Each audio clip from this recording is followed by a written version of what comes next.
Python server program has high CPU usage. I am experimenting with a Python TCP server. I've just recently discovered the awesomeness that is Python.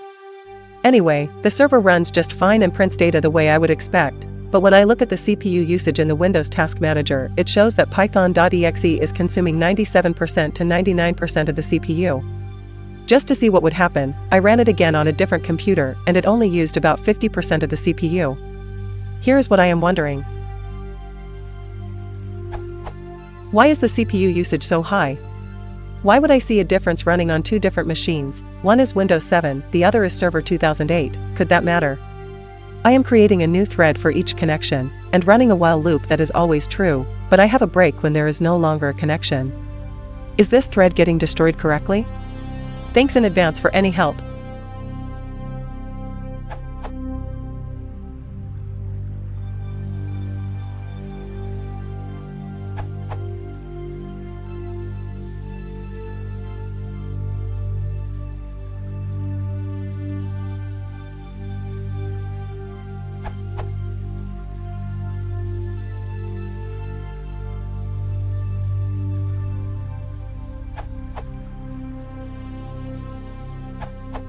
You are using set blocking 0. That means your socket is not blocking. What you are doing is called polling, and will use as much CPU as it can. When you use threading, you don't need to poll. Just remove the set blocking 0 line, and it should work properly. The problem is the infinite while loop, while 1.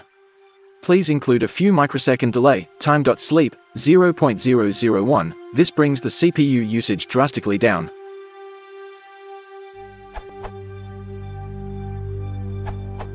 To low reputation to just comment on RSY's answer. In your particular case, when you receive data with con.rec, just setting set blocking 1 solves the problem, as Pmolary has answered. But if you do polling in a loop with select statement, just set blocking 1 has no effect, and RSY solution with a short delay, time.delay 0.01 is the way to go.